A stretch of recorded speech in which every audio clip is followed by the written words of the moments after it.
बहुत सारे डाउट्स हैं तुम्हारे मन में कि आखिरकार हम लोग अपने रिजल्ट के बाद क्या करें, हम ऐसा बेस्ट कॉलेज जाएं और क्या कोशिश करें कि हमें बेस्ट कॉलेज मिले ना मिले। बहुत सारे डाउट्स होते हैं ईयर 1, ईयर 2 और ईयर 3 में तुम्हें क्या पढ़ना है, कैसे पढ़ना है, क्या टारगेट सेट करना है, वो सारी इंफॉर्मेशन मैं यहाँ पर डिस्क्रिप्टिव तरीके से बताऊंगा। टोटल 1750 नंबर 1750 मार्क्स जो है वो तुम्हारे मेंस के लिए होते हैं। ये सब्जेक्ट्स अपने आप में बहुत छोटे हैं, मतलब कि तुम अगर शिद्दत से हफ्ते 10 दिन भी लगाओगे ना तो ये सारे सब्जेक्ट्स कंप्लीट होने के कगार पर पहुंच जाएंगे। थोड़ा सा प्रीवियस ईयर क्वेश्चंस देख लो, तुमसे सॉल्व नहीं होगा लेकिन बस तुम एक गो थ्रू कर लो कि सवाल आते कैसे हैं। बहुत आसान है, तुम्हें कॉन्फिडेंस मिलेगा, इसलिए बोल रहा हूं, देख लो। अगर तुम 12th क्लास के बाद यूपीएससी की प्रिपरेशन करना चाहते हो ना, तो मैं इस वीडियो में वो हर एक पॉइंट कवर करूंगा जो कि तुमको आईएएस, आईपीएस या आईएफएस की कुर्सी तक जाने के इस सपने को पूरा कर सकता है। मतलब कि इस वीडियो में अगर तुम अंत तक बने रहोगे तो तुम शायद ये पूरी जानकारी हासिल कर लोगे कि तुमको अगले 3 से 4 सालों के लिए आखिरकार करना क्या है, कैसे करना है, क्या पढ़ना है, कितना पढ़ना है, और ये सारे टाइमलाइंस को हम डिस्कस करेंगे आज इसी एक वीडियो में। तो तुमसे मैं सिर्फ छोटा सा ये समय मांगता हूं और अपने सारे डाउट्स को इस वीडियो के थ्रू क्लियर कर लेना। भागना नहीं है बीच में, पूरी वीडियो को एंड तक जरूर से देखना। अब यहां पर बहुत सारे डाउट्स हैं तुम्हारे मन में कि आखिरकार हम लोग अपने रिजल्ट के बाद क्या करें, हम ऐसा बेस्ट कॉलेज जाएं और क्या कोशिश करें कि हमें बेस्ट कॉलेज मिले ना मिले। बहुत सारे डाउट्स होते हैं कि हम कहीं अपने आजू बाजू के कॉलेज में ही सेटल डाउन हो जाते हैं, लेकिन कुछ चीजें मैं तुम्हें ऐसी बताऊंगा जो ऐसे कॉलेजेस को बिल्कुल भी सिलेक्ट नहीं करना है। इसके बाद मैं तुम्हें कॉलेज 3 साल 4 साल की कुछ इन्फॉर्मेशन के साथ साथ सीधे कूदूंगा कि यूपीएससी प्रिपरेशन कैसे करना है। बहुत सारे लोग के मन में ये दुविधा होती है कि सर हम कॉलेज में जाएंगे, हमें एक्स्ट्रा करिकुलर एक्टिविटीज में भी भाग लेना है, हमको वो भी डेवलपमेंट चाहिए अपने मन का, लेकिन साथ ही साथ हमें यूपीएससी की तैयारी करनी है। तो आखिरकार हमारा टाइम मैनेजमेंट कैसा होगा, हम इसके बारे में भी डिस्कस करेंगे। साथ ही साथ तुम्हारा 3 साल का जो ये टारगेट है ना, ईयर 1, ईयर 2 और ईयर 3 में तुम्हें क्या पढ़ना है, कैसे पढ़ना है, क्या टारगेट सेट करना है, वो सारी इंफॉर्मेशन मैं यहां पर डिस्क्रिप्टिव तरीके से बताऊंगा। और लास्ट में तुमको एक बहुत बढ़िया रामबाण इलाज दूंगा मैं कि अगर तुम रिजल्ट का वेट कर रहे हो ना अभी, तो तुम एक्चुअल में अभी इस टाइम को कैसे यूटिलाइज कर सकते हो, क्या करो अभी जिससे कि तुम अपने 3 साल बाद के बेस्ट रिजल्ट को तुम देख रहे होगे। तो अभी क्या करना है उसके बारे में लास्ट में बताता हूं, बहुत इंपॉर्टेंट है, इसको जरूर से सुनना। हम इसके पहले हम आगे बढ़े इससे पहले बस मैं तुम्हें एक छोटी सी इंफॉर्मेशन देना चाहता हूं कि हमारा प्रारंभ 2029 का जो बैच है वो इंग्लिश और हिंदी दोनों मीडियम्स में अब तुम्हारे सामने आ चुका है। हम इसमें कंप्लीट यूपीएससी की प्रिपरेशन कराते ही हैं, तुमको पता ही होगा। और इसमें हमारा बहुत ही शानदार पीडब्ल्यू का ऑफिसर्स बैग यहां पर मिल रहा है, बहुत ही शानदार, बहुत ही जबरदस्त बैग है ये। इसके साथ साथ पूरा ये किट जो तुम देख रहे हो ये सभी तुम्हारे घर तक पहुंच जाएगा। पूरी कंप्लीट तैयारी है, फर्स्ट ईयर, सेकेंड ईयर और थर्ड ईयर का ये पूरा प्रिपरेशन इन सभी फीचर्स के साथ में। स्लाइड पॉज करके तुम देखते रहना, तुम अपने फैकल्टीज को बहुत अच्छे तरीके से ऑलरेडी जानते हो, तुम अपने हिंदी माध्यम के भी ऐसे टीचर्स और फैकल्टीज को जानते हो, और इसके साथ साथ तुम्हें तुम्हारे घर पर ऐसी हार्ड कॉपीज एनसीईआरटीज की, दूसरे बुक्स की, ये सब मिल जाएगी सिर्फ इतने कॉस्ट में। अब इसके बारे में तुमको और डिटेल में मैं जानकारी दूंगा, लेकिन उससे पहले मैं तुम्हें काफी सारी चीजें एक्सप्लेन करना चाहता हूं। मैं तुम्हें यहां पर फोकस दिलाना चाहता हूं। वो बैच तो चलो ठीक है, तुम अपने हिसाब से बाद में डिस्क्रिप्शन में लिंक दिया है उसमें देख लेना, और धीरे धीरे जैसे जैसे हम इस वीडियो में आगे बढ़ेंगे तुम्हें इस बैच के बारे में और भी डिटेल्ड ज्ञान अपने आप ही पता चल जाएगा। मैं नहीं बताऊंगा, तुम्हें अपने आप ही रियलाइज हो जाएगा कैसे ये बैच तुम्हारे लिए हेल्पफुल है।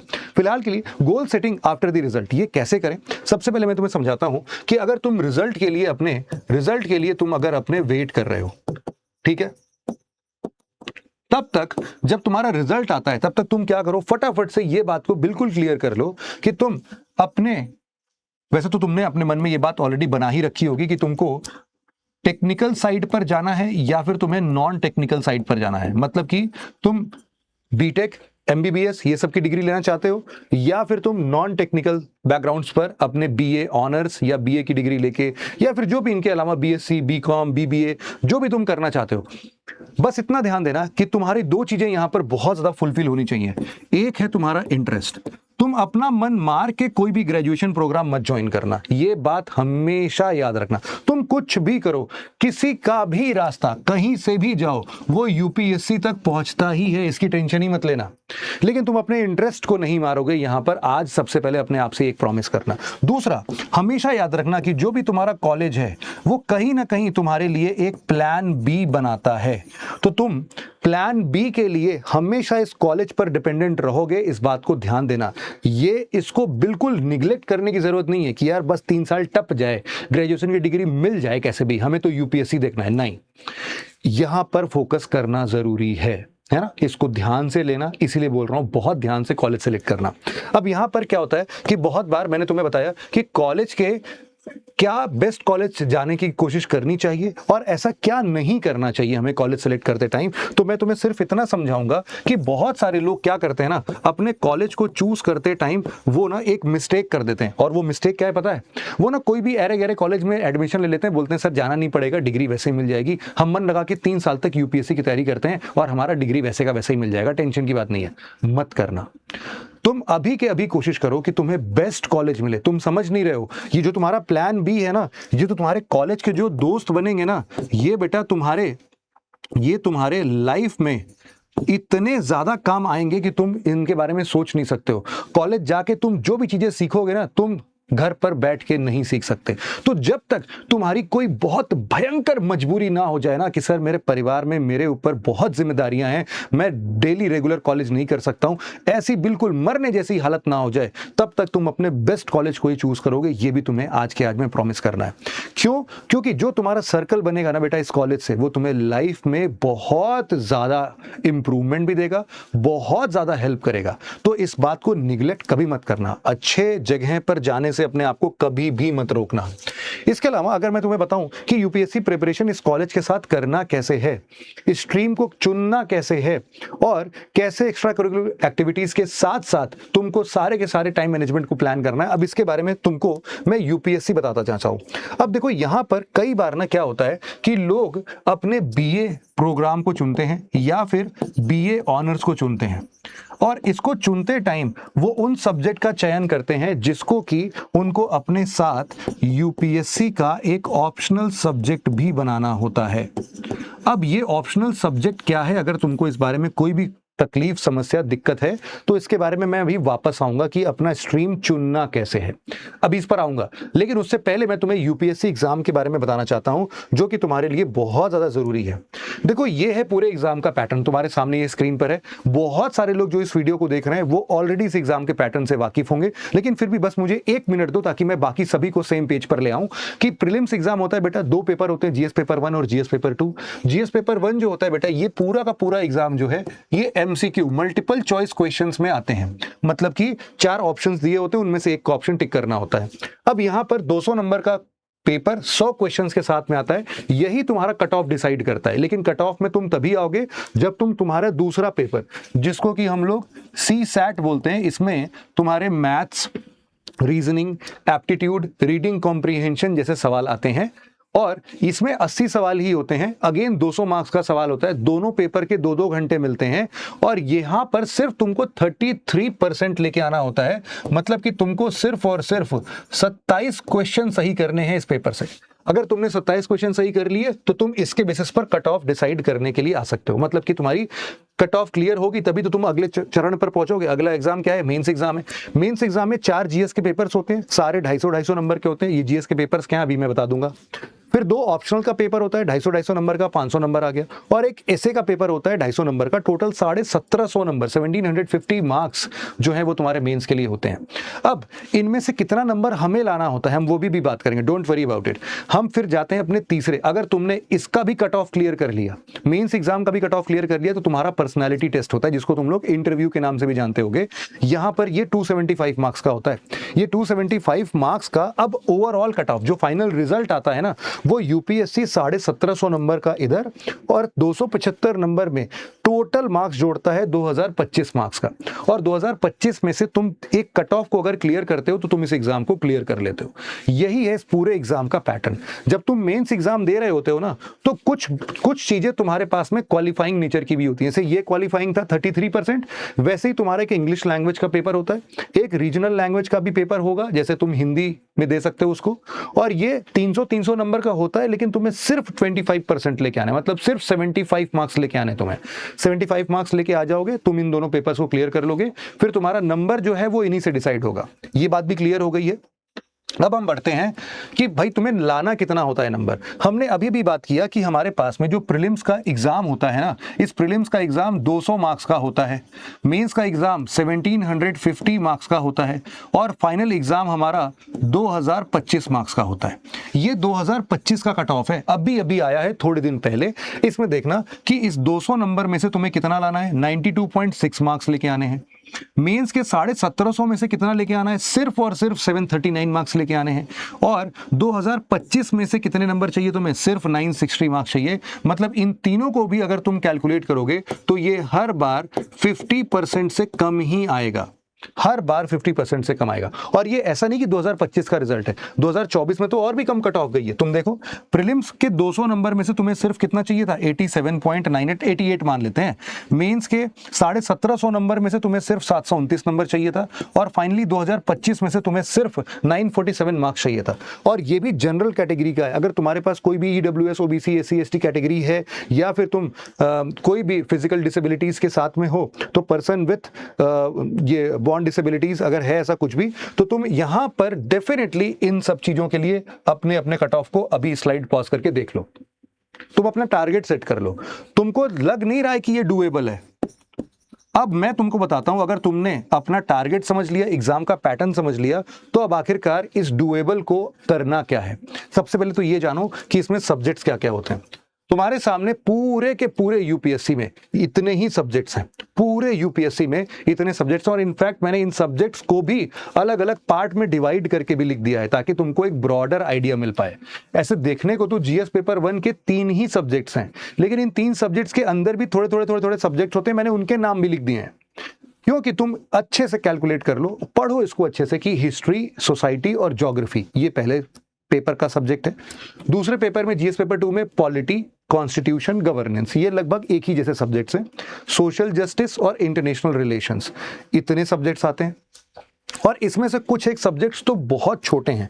मैं जितने भी छोटे सब्जेक्ट्स हैं मैं उनको चलो अंडरलाइन भी कर देता हूं तुम्हारे लिए, जिससे कि तुमको कभी कंफ्यूजन नहीं होगी कि सर इसमें से कितने सब्जेक्ट्स हमारे बहुत छोटे छोटे हैं। हम सोशल जस्टिस को बहुत छोटा, गवर्नेंस को बहुत छोटा मानते हैं, इंफ्रास्ट्रक्चर, एग्रीकल्चर बहुत छोटा है, डिजास्टर मैनेजमेंट बहुत छोटा है, इंटरनल सिक्योरिटी छोटा ही है। तो ये जितने भी मैंने सब्जेक्ट्स पर अंडरलाइन किए ना, ये सब्जेक्ट्स अपने आप में बहुत छोटे हैं। मतलब कि तुम अगर शिद्दत से हफ्ते 10 दिन भी लगाओगे ना, तो ये सारे सब्जेक्ट्स कंप्लीट होने के कगार पर पहुंच जाएंगे। तो इसीलिए डरना नहीं है इतने सारे सब्जेक्ट्स को देख के, इनमें से बहुत सारे सब्जेक्ट बहुत जल्दी डूएबल हो जाते हैं। और फाइनली हमारा एथिक्स पेपर, जीएस पेपर 3 में इकोनॉमी, इंफ्रास्ट्रक्चर, एग्रीकल्चर, ये दोनों छोटे टॉपिक्स हैं। फिर इसके बाद science and tech, environment, disaster management और इंटरनल सिक्योरिटी, ये सब्जेक्ट्स हैं। और एथिक्स का जीएस पेपर 4 का पेपर होता है और ये एथिक्स, इंटीग्रिटी एंड एप्टीट्यूड, तुम अपने आप को और अच्छे से जानोगे ऐसा पेपर है ये। ज्यादा पढ़ने की जरूरत नहीं है बल्कि प्रैक्टिस करने की जरूरत है इस पेपर में। और इसके अलावा तुम्हारे ऑप्शनल पेपर तो होते ही हैं 2 पेपर, और लैंग्वेज के पेपर्स भी मैंने तुम्हें बता दिए, और साथ में इसे का पेपर भी मैंने तुम्हें बता दिया। अब इन सब में ऑप्शनल तुम कैसे चुनोगे और तुम कॉलेज से कैसे कंपेंसेट कर सकते हो इसको, जरा हम इसको भी डिस्कस कर लेते हैं। सभी सब्जेक्ट्स जो आज तक यूपीएससी तुमको देता है वो ये सब्जेक्ट्स हैं। अब तुम यहां पर अपने इंटरेस्ट के अनुसार कुछ कुछ चीजों को चूज कर सकते हो।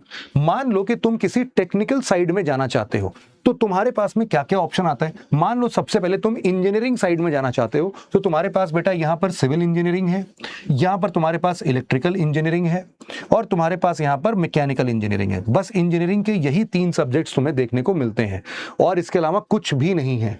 तो तुम इन्हीं 3 सब्जेक्ट से ऑप्शनल पेपर को ऑप्ट कर सकते हो।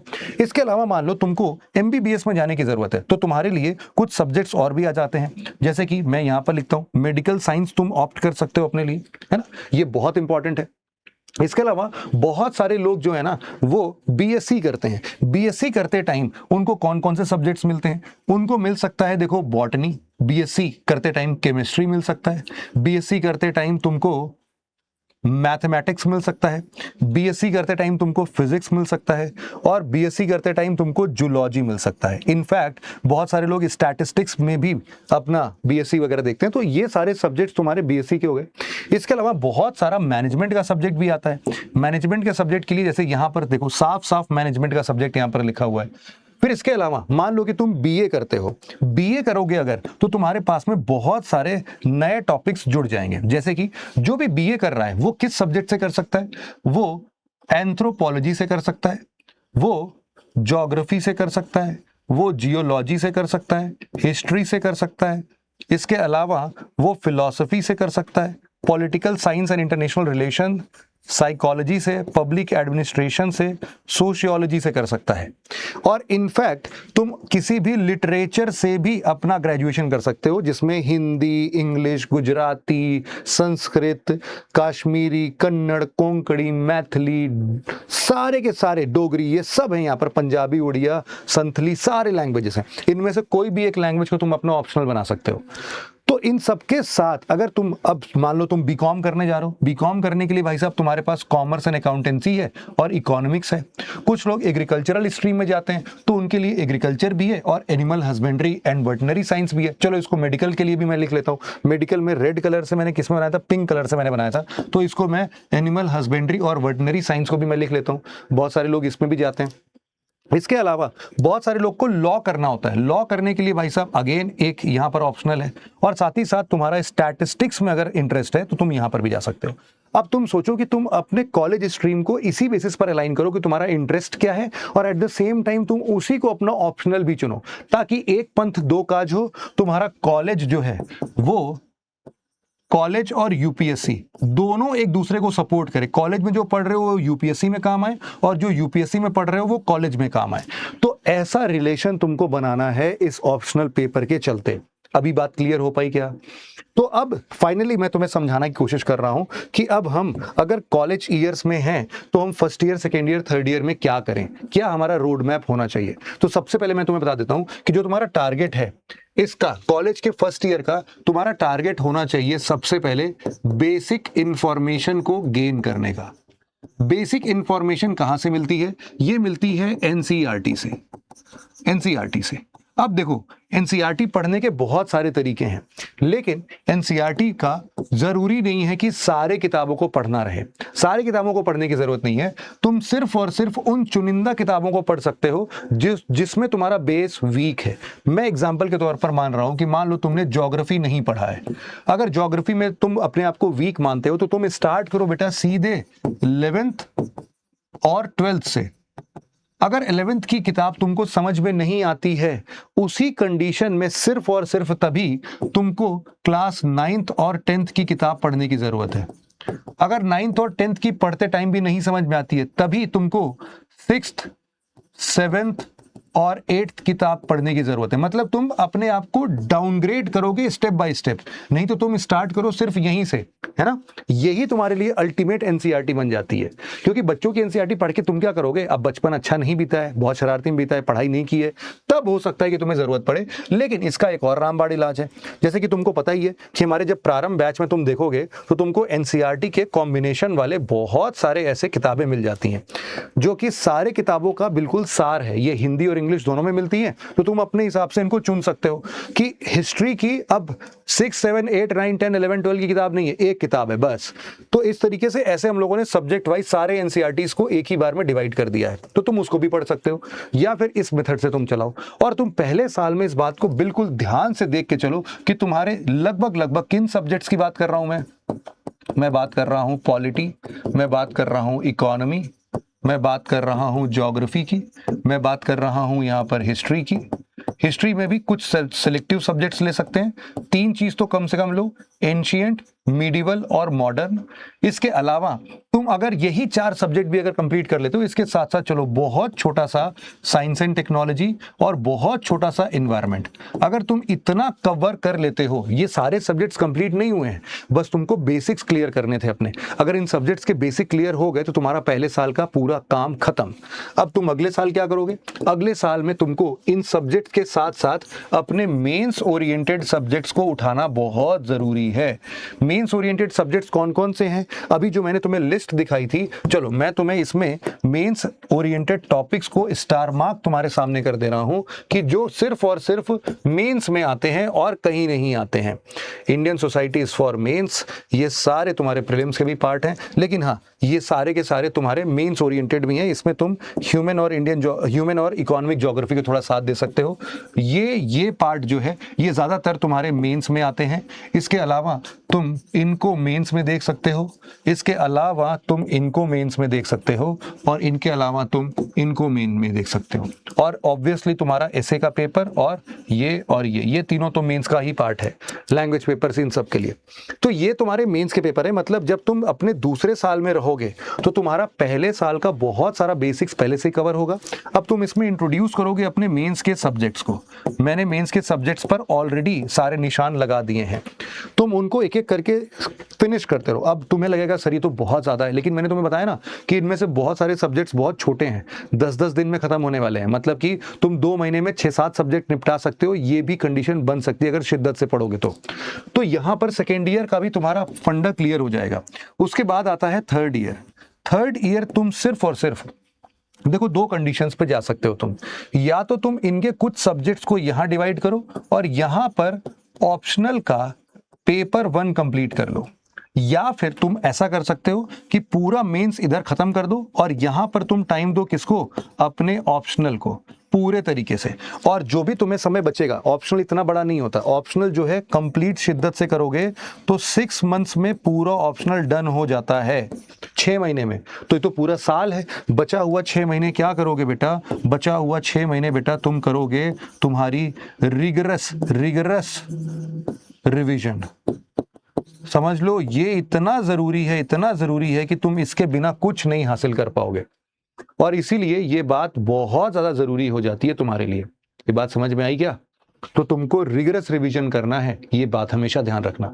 और आखिरी में मैं तुम्हें सिर्फ वही बात बताना चाहता हूं कि अब तुम्हारे पास रिजल्ट तक आने का अगर समय है तुम्हारे पास, मान के चल रहा हूं मैं, अगर तुम्हारे पास 30 से 40 दिन बचे हुए हैं तो तुम क्या करोगे बच्चे?